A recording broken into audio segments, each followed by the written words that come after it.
Hi everyone, it's Stacy from MyCraftingTime.com. I just wanted to show you a cute card that I made for a couple of the blog challenges that are going on right now.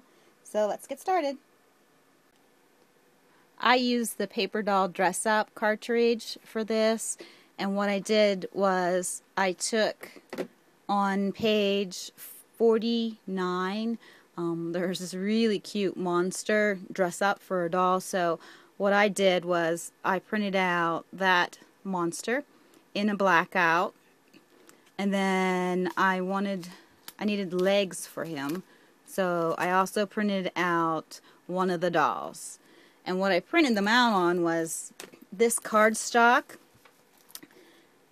We used the green out of here, and then just a basic black too. So once I cut those out, what I got were these two pieces. And what I wanted to do was to emboss the head of the monster, but I didn't really have any green crafting embossing here at the house. But I remembered that my husband does some powder coating, and he had a cute green out in the garage, so I went out and grabbed it. And don't laugh at me, but yes, I used this coating, which is really meant for automobile parts, powder coating, but it was the perfect green, and you can see it actually matches the green in the card. So all I did was, let me get a scrap piece of paper.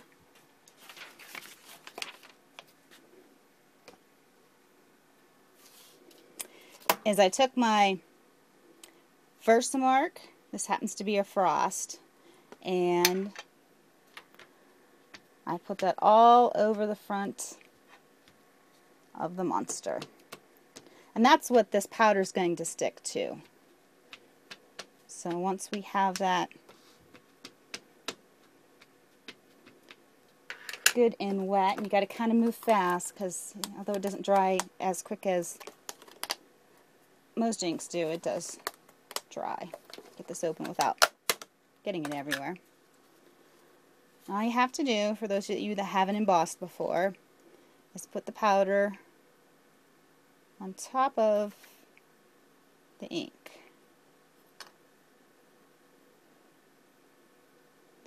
And I'll give it a little tap, make sure we get it all off.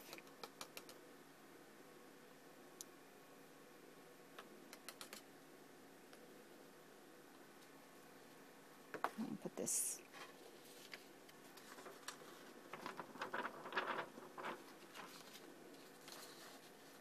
And next what you need to do is you need to take a heat gun, and when you apply heat to this, it actually sets and actually becomes shiny. So I don't know if you can see that on the camera.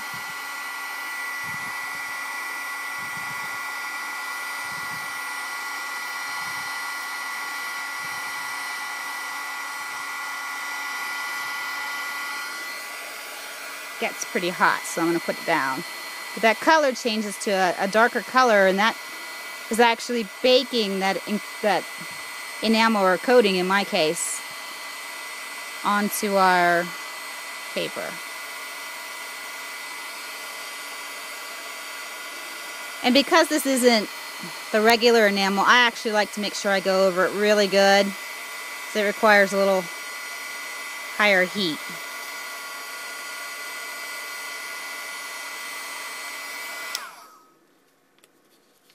So, as you can see, it's shiny.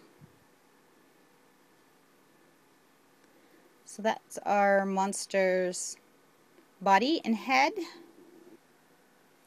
So there is our head and body for our monster, and here is the body of the paper doll. But really, I didn't want it to be a paper doll. I wanted it to be a monster, so I didn't want these arms and its head. So I'll just snip off his arms. Sounds cruel, I know. His head, just so I have the body left, or the body and the legs left. And I just want to glue them on like that. But first I want to add some of this frost to his legs, just to give him this frosty look. I don't know if you can see that. It's kind of a frosty leg look. So we'll just turn this upside down, and all I do is kind of pat it a little bit and layer it on there until it's nice and shiny. See that? Kind of a frosty look.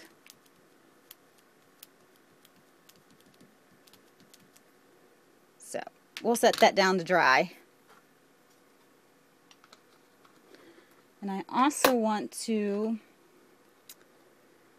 ink up the edges of our monster just to give him a better look. And what I'm using is the Tim Holtz Distress ink. This is the Pilled Paint color.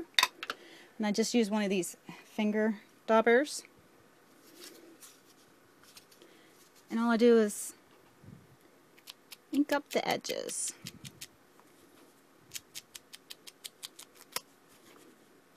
Gives them more of a finished look.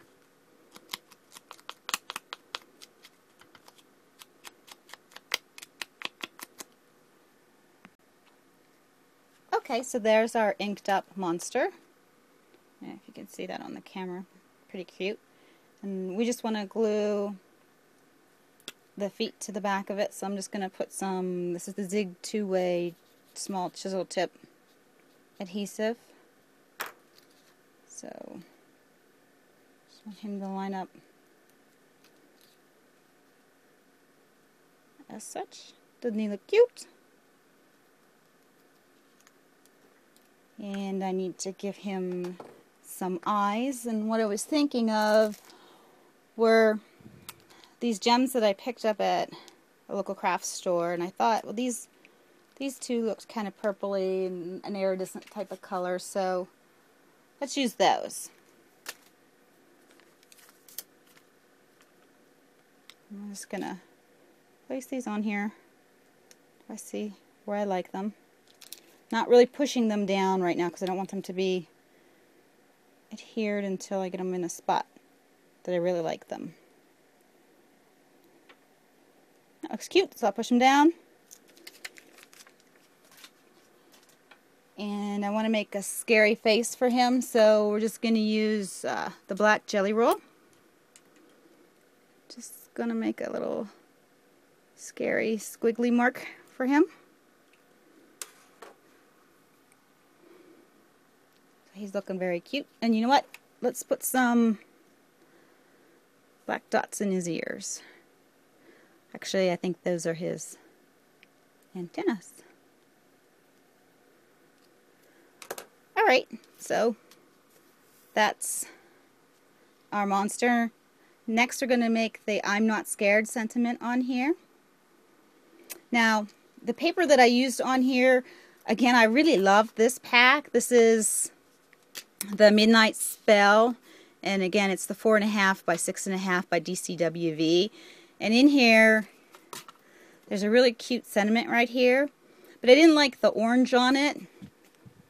So what I did was I cut out the round circle itself for on there, but when I cut it out, it looked kind of plain. So I thought, well, it'd be nice to put some scallops or something underneath it, but I didn't have a really small paper punch to do the scallops with, so all I did, and we're just going to use this black circle as an example, all I did was take a cream colored cardstock and that same green cardstock, and I punched out a couple of these in the green and a couple of these in the white.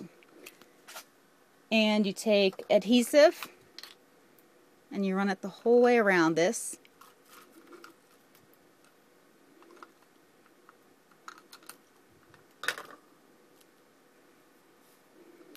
And you take these, and what I did is, if you can see, I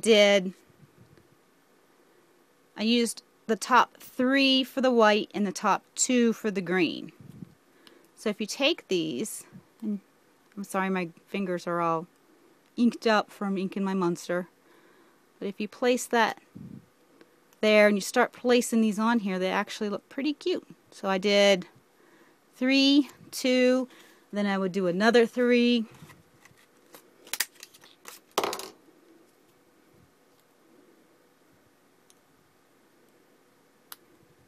Whoop. until you get the whole way around the circle, and it really makes this pop out a lot more. And then because our saying says I'm not scared, I really wanted some kind of scary background paper for in here. So again, in the same Midnight Spell paper stack, in the back there are these cute forest scene.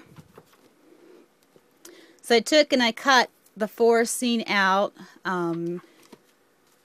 As you can see, I made sure that the birds were still in here, and I cut it out at 4.5 by 3.5. Then I took the white jelly roll and I made eyes on the birds because I wanted it to look scary. So I wanted it to look like, ooh, those birds are staring at me. I'm not scared. Took the same Tim Holtz distressing ink and went around the edges of that paper just to make it look a little distressed. And I also took that same distressing with the ink dauber and went around my flowers, the flowers that I have on that sentiment. I don't know if you can see that. That's distressed too. And then I took twine.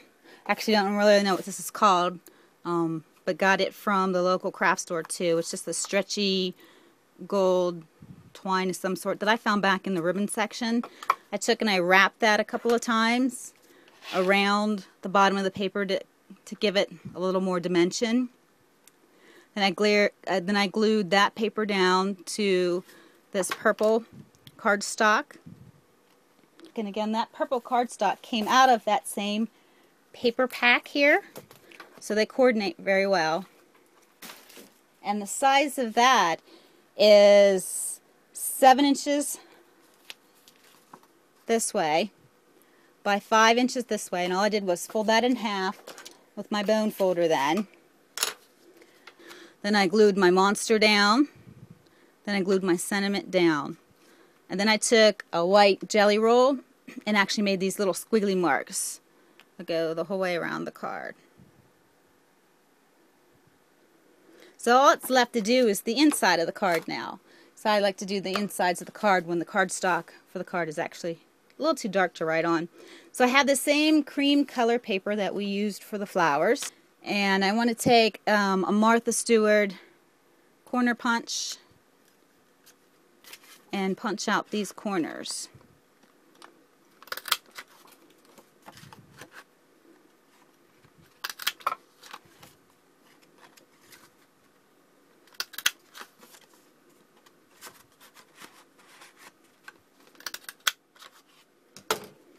And then I'd like to distress that too with the same Tim Holtz ink. So we're just going to go around all the edges, distressing that again.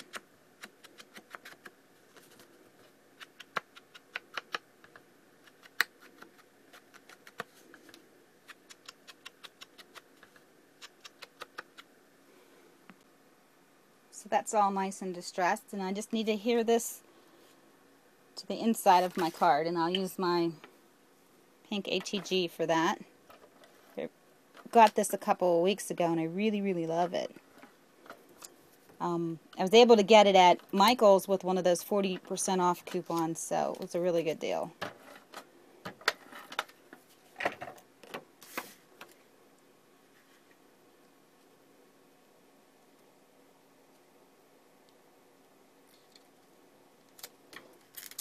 So I can write my little message on the inside there. So there you have it. A very super cute card for Halloween. I hope you enjoyed it. Get a chance, check out my blog at www.mycraftingtime.com. Thanks everyone.